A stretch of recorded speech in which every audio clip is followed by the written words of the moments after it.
What is up, guys? Welcome back to another episode of the Danny DeBrito podcast. Stoked to be back with you guys after quite a long hiatus. I think I took about a month off from this podcast as I was traveling around Europe, training for a marathon, doing a bunch of other things that really took a lot of time and energy and kind of took away from the amount of time that I could devote to this podcast. So appreciate your patience, and we're going to get right back into it today with a killer topic: science-backed ways to design your ideal life. And I've really been obsessed with the intersection of science and spirituality and motivation for a long time, because really learning about these topics has helped me improve my life in dozens of ways, and a lot of ways that I can't even quantify. It's just my level of confidence, how I feel about every single day, the level of positivity that I carry into my daily routines. All these things are really important to focus on, and I want to just share with you kind of a framework that I've used, a step-by-step process that you can use to start to apply some of these same topics in your life and turn your life around if you feel like you're not going on the right course, or elevate your life to a whole new level if you're already doing some of these things. This is a way to kind of recenter your focus and get back on track. So I know a lot of times we feel like life might just be happening to us. We are not in the driver's seat. We're not taking control over the day-to-day routine that we're in. We feel like things are just kind of dictated for us. We feel like we have to get up and we have to go to work. We have to do these hobbies or extracurriculars that we built into our routine. We have to go do that workout at the gym, whatever it is. If you don't have awareness around this, your life is going to sort of go on autopilot, and you're going to feel like 5 to 10 years flies by without you even blinking. And so it's really important to take a step back and really recenter and refocus and understand I can take control of my life, and I can start to be the actual designer of my life instead of just a passive participant. Because too many of us are living passively. Too many of us are kind of floating through life like a boat on the river and just letting life take us wherever it pleases. This is kind of a combination of factors. A lot of times it has to do with the media. Media is really a distraction. Social media or news media, it really distracts you from things that you can do in your own life to take the power back and stop just focusing on external events that are far out of your control. Things that are happening overseas, things that are happening in government, in politics. It's good to be aware of these things, but a lot of times you can't actively influence them. So you want to devote only a small percentage of your mental energy and your effort towards these things. Otherwise, it's really just going to divert you from the course that you're on in life, the path that you want to be on. I want to talk today about a way to snap out of this and really become more of an active designer of your life. So I've broken this down into 4 key activities that you can take and start applying, engineered to change you from a passive observer to an active participant in your life. Number 1, take some time away to get very, very clear on your vision for your life. Now, if you're moving through life without a vision, if you're moving through life without a set goal of something that you want to achieve, kind of a dream outcome in your life, you're trying to solve a puzzle without knowing what the cover image is. You know, you're trying to put the pieces together, but you don't know what that end result even looks like. If you don't know what that end result looks like, you can kind of coast throughout life for many, many years without really going in a specific direction. You know, you might think, oh, well, I want to be fit and I want to be healthy and I want to be happy. But these things are not enough. You know, these are not enough for you to take concrete steps and start to design a plan for you to take control of your life. You need to actually visualize, what does fit, healthy, and happy look like in your life for your perspective. You have to actually take time to step away from your life, from the day-to-day, and visualize what that dream life looks like. What does it feel like? What does it taste like? What does it smell and sound like? Go across all the senses and just really vividly describe it. And I want you to go through a specific day in the life. Okay, so you're thinking about your dream life. You've gone a step further and you're imagining, okay, what kind of food am I eating? What does my morning routine look like? What kind of activities am I doing? What really feels like it would bring you the most joy and the most fulfillment? And it's really important to think about this, because the brain can actually not tell the difference between something that is vividly imagined and something that's actually reality. I'm going to repeat that. The brain cannot tell the difference between something that is vividly imagined and something that's actually happening. And this is the root of a lot of why the placebo effect works, and what I've kind of described is why manifestation works as well. Because when you're visualizing something, you're guiding your brain towards that outcome. Your brain doesn't know exactly that if you're vividly imagining it or if you're actually doing it. So it starts to adopt the neural wiring that's necessary for you to bring that vision to reality. And so you want to make this as vivid as possible and go through an entire day writing out what your dream life is going to look like. So do this exercise and start to get crystal clear on your vision, and it's going to start to sink into your subconscious, and your mind is going to start to be driven towards that vision without you even knowing it. Now, as part of this, a lot of people might say, well, I don't know what I want to do for work as part of my dream life. I don't know what the day-to-day routine looks like because I don't have a clear idea of what I want to actually do for my work. I totally relate to this. I know it's very, very difficult to really know whether or not what you're doing on a day-to-day basis is what you're meant to do long-term, and whether that's your long-term career. If you're stuck on this part, I want you just to ask yourself, if money was no object, what would I want to spend my time doing? Like, what really lights me up and gives me energy, as opposed to feeling like a chore, like something that I just got to drag my feet through. So you want to lean towards the things that light you up, that really make you, some things that you would want to do no matter what, even if money wasn't an object, even if you weren't stressed financially. What are those things that you would actually do willingly without any of that external pressure? You want to lean towards those things as you define your vision. So maybe you really enjoy writing and you write a lot in your free time, or you enjoy working out, or you enjoy hanging out with friends and planning trips. Like, think about those things. Like, all of those things can be turned into a vocation, into a long-term career. If you like to write, you can do that online. You can do that in blogging. You can do that as a journalist. You can do that for companies. You can do that in copywriting. There are many avenues for you to take to incorporate your passions into your day-to-day work. And it seems like an insurmountable obstacle to make that into reality, to actually bring that vision to life. But there are many ways you can do that. And you just want to be honest with yourself. What is your vision? What is the thing that you want to do that if money wasn't an object, you would do every single day? And hone in on that. Imagine that as part of your dream vision when you're doing this exercise. And don't sell yourself short. Don't say, oh, that's unrealistic, or, oh, that's something that people can only dream about. There are people out there doing that literally every day. There's people doing exactly what you want to be doing. And you got to think, why are they any different than me? If they are able to get to that position, you should be able to too, as long as you apply yourself and you take consistent and focused action. Number 2, you want to reverse engineer the dream vision, okay? Reverse engineer the dream vision. So you have your dream vision, you have your day-to-day planned out, your ideal routine, exactly what you want to be doing in the morning, the person that you want to be with, the house that you're living in, the job that you're doing, okay? So you have all that dialed in, that vision is clear to you.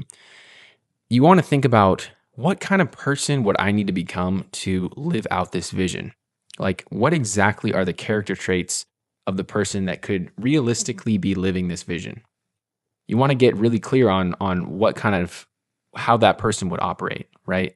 So the chances are that person would operate with discipline. They're accountable to their actions. They probably deliver consistently on big projects, and they deliver high quality outcomes for themselves and their clients. Perhaps they are an amazing father, an amazing lover, an amazing partner, or maybe, they just move with integrity and honesty, and they contribute to their community. They're a part of community-based organizations. They help uplift the people around them. They do charity work. They donate their time and their money to charity because they have that luxury.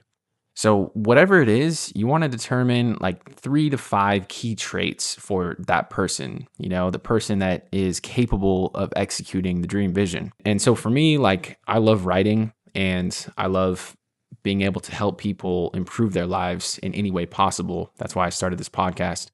And so for me, like, I imagine a combination of coaching one-on-one with people or in a group setting, and writing, doing newsletters, blogs, even a book at some point that is a useful tool for people to take and understand, and something that motivates them, something that gives them energy to want to create positive change in their own life. Because that's really what happened for me. Is I read books and I listened to podcasts and I did coaching, and I was able to create a huge shift in positive momentum in my life based off of all of those things. And I know the power that they have.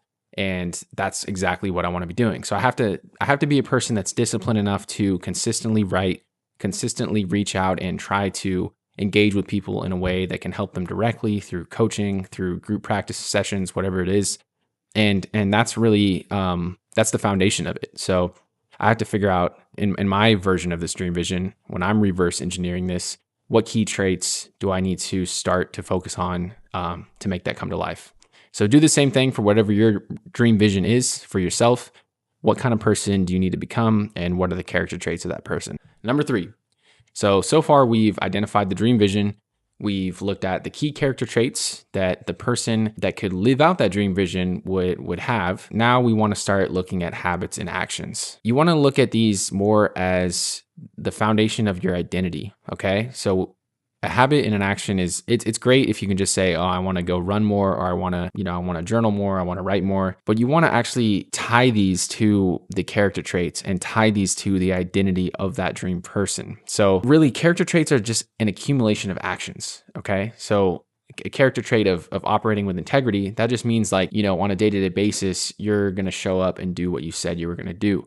You're going to be honest with your word and your actions are going to follow your word. That means, on a very micro level, that means like, okay, I said I was going to go for this run in the morning. I said I was going to wake up at 5:45 and I was going to be on the street at 6:30. And did you do that? Is that something that you actually did? That's an action that's tied to the character trait of honesty and integrity. These character traits are just a group of actions. Someone who operates in alignment with their word and their values is someone who is going to show up for their friends. That's someone that's going to deliver on time and meet a deadline that they said they were going to meet. So these actions all contribute to you becoming that person, right? And you can start focusing on these right now. You can start building out some of these actions in your day today. This is something that's actually tied to a theory called self-perception theory, which states that people infer their own identity by observing their habits. So the most basic way to look at this is if you write every single day, you are a writer. If you run every single day, you are a runner. You didn't just go on a run. You didn't just say, oh, I'm going to take action. I'm going to do this one thing one time. No, you do it consistently and you make those habits part of your core identity. And once those habits are becoming a part of your core identity, you're stepping closer towards those character traits of your ideal person, of your ideal self, and you're starting to live out your dream vision. All right, the last step, number 4 on this list, is to put it all into action. You can now start to populate your calendar with the habits and the actions that match up with the core character traits of the person that you need to become to make your vision into reality. Okay, so you want to give yourself a self-imposed deadline over a 30 to 90 day period.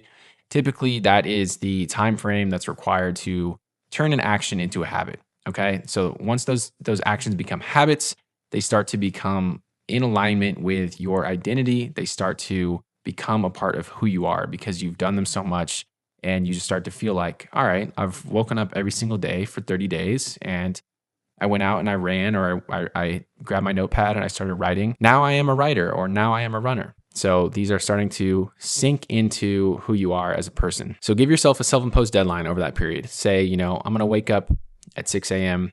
I'm going to work on my side business for 1 hour every morning for 90 days. The odds are by the end of those 90 days, if you put in 1 hour at minimum every single day in the morning, you're going to start to view yourself as an entrepreneur. You're going to start to view that business as a serious venture. It's no longer going to be something that you just dabbled in whenever you had spare time, or something that you just devoted a little bit of energy to when you had a few moments in between your other tasks or your career or whatever it is. That is going to start to become a reality for you. You're going to realize, like, holy shit, I am actually taking this seriously. This is now becoming part of who I am. And when you're doing this, you want to ease the friction on these habits and these actions as much as you can. Now, this is something that I really took away from Atomic Habits by James Clear, and I encourage everyone to go read that book if you haven't read it. But the more that you can make the habits easy to do and reduce the friction, the more likely you are to carry those out on a frequent basis. Now, for me with podcasting, like, I have quite a setup that I have to do every single time. I have these 2 lights right here next to me, and I have to bring my microphone out into a different area because my room I can't fit this whole setup in my room. And so that alone has actually contributed to me having less output. Like, that straight up, the fact that I mentally have to get over that hurdle of, like, I got to set up my whole thing outside in the living room, bring out my laptop, bring the lights, all this kind of stuff. That alone has limited my output. So in the future, what I'm trying to work on is have my setup so dialed in that literally all I have to do is turn on the mic and hit record, turn on the lights, turn on the camera, and then we're ready to rip.